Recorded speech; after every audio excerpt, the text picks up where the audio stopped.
Hi guys, I hope your day's going well. I know the Duolingo update was a few months ago now. It's taken me a while to get to it because honestly I don't use Duolingo that much because it doesn't really work. And while I was on a sort of Swedish learning binge of sorts, I don't actually touch Duolingo for Swedish, and increasingly that's becoming the case for French. And I think when I get to a 1,000-day streak, which will be soon, I think I'll just kick Duolingo out altogether. Duolingo gave the site a fairly major overhaul. We're not talking about the Crowns update that was about 18 months ago, but rather the Design and User XP update that was about 5 months ago. And just as with the Crown update, it was almost universally hated. Some people did actually like the Crown update, but in my search, I did not find a single user who said that they enjoyed the new look and feel update. This change also fell very close to when some of the major languages such as French and I think Spanish received an overhaul in their actual content as well, meaning that 4 of the languages on Duolingo now have a ridiculous number of lessons, and I really do mean ridiculous. I think it's somewhere near 180 for at least 2 of the languages and about 130 for another 2 or 3. And given how advanced the Swedish content gets in just 78 lessons, anything more than 100 is going to be way more than it ever needs to be, really. Because if you really do ever become that advanced in your target language, Duolingo is not where you want to be. It would be like learning to drive to a World Rally Championship level, but never upgrading from your go-kart. If you ever have that kind of vocabulary in another language, you should be using that language itself to learn more, not using Duolingo to prompt you using your first language. I'm sure other people with much greater influences than I have already talked about this, but frankly, more subscribers does not a more informed opinion make. But most of the people who talk about language learning spend far too long singing the praises of Duolingo. There's a guy who learns German with it and last I checked claims to be fluent, but when he tried to speak German in a live stream, es war nicht so gut. So the update looks like this, and some people have said that it's so bright that they find it hard to look at and it gives them headaches. I find that a little bit strange and a little bit hard to believe because I'm fairly sure the white parts of the page are still white as they were before, so I'm not sure it did actually get significantly brighter. However, it did make me aware of a browser extension that I'm now using called Duolingo True Dark, which I find just looks better anyway, so I'll put the link for that in the description. Then there's the typefaces or fonts and pictures, which I mean, they were childish before, but now they are very clearly toddlerish. Not just fun and colourful, but actually Fisher and Paykel-esque in their design. And in and of itself, I don't really care.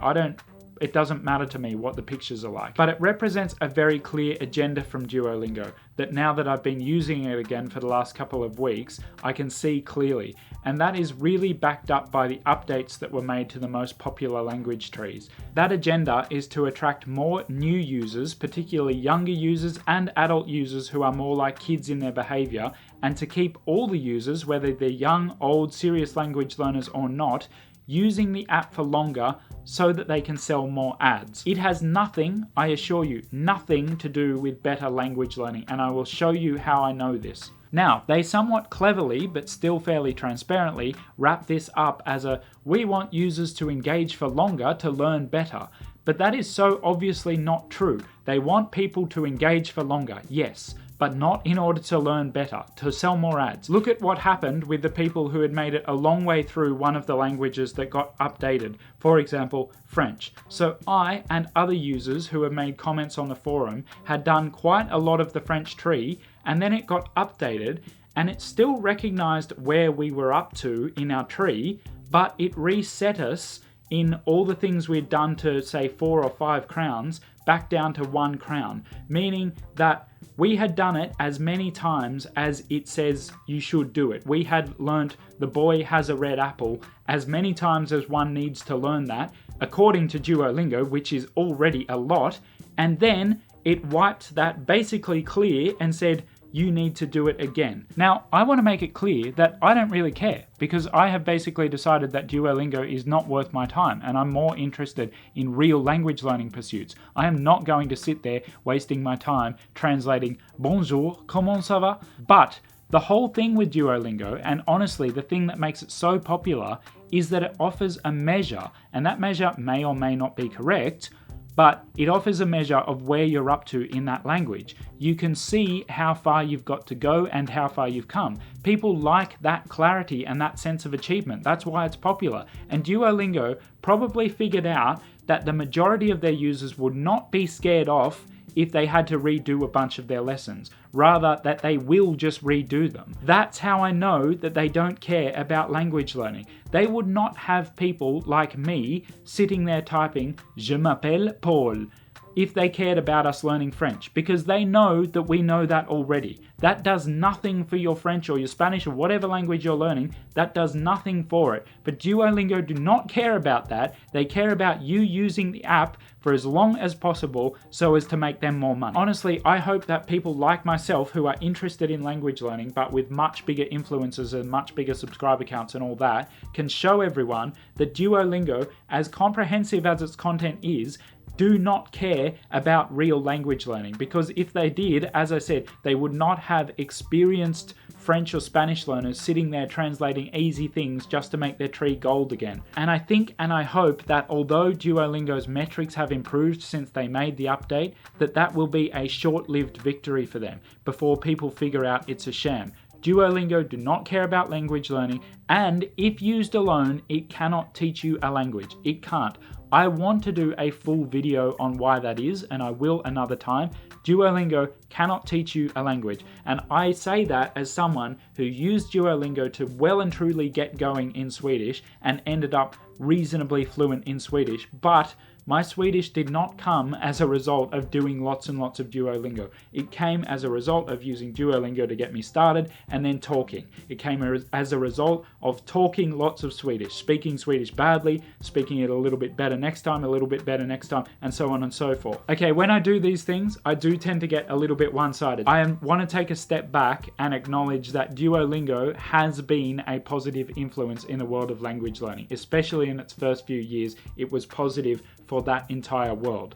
I'm not sure, but I may not have become interested in Swedish to the point that I did and thus learned it if it were not for Duolingo. So if you really do find that Duolingo helps, go for it. I'm not trying to stop you. But as I said in a video about my 800-day streak, which was a while ago now, get outside Duolingo as well. Get on italki, find an exchange partner, have a conversation. And I will say this in every language learning video I do, you can have a conversation in your target language. You can. You just need to be prepared that it might be a crap conversation, right? Do it anyway. What's the worst that can happen? It can be a crap conversation, but you already know that. I just told you. If you have some money, get a tutor on italki. You'll be more comfortable stumbling through a conversation for an hour if you know that the person listening to you is being paid. What's more, they can help you a lot more because they know the sorts of things you're going to struggle with, and they'll know exactly what to say to help you with your language learning. Do that a few times, get your level up a bit, and then you can find a free exchange partner. Guys, it's 2019. Duolingo is an up-to-date app in that it has worked out how to monetize people looking at their phones, right? But it is not an up-to-date app in terms of language learning. In 2019, we do not need to learn languages by apps. We can sit and talk to someone on the other side of the world in real time. Do that instead. So to summarize this video, the update is crap. It's all about money. They reset everyone's progress so that people would have to use it more, which would make them more money. Use Duolingo if you want, but you do not need it. Guys, this has been the Reykjavik Review. I talk about languages, language learning, and foreign language TV shows and movies. Please subscribe if you're new here. Join the party. I've got new videos coming out all the time. In fact, I'm filming 6 today, so there's going to be plenty in the next 2 weeks or so.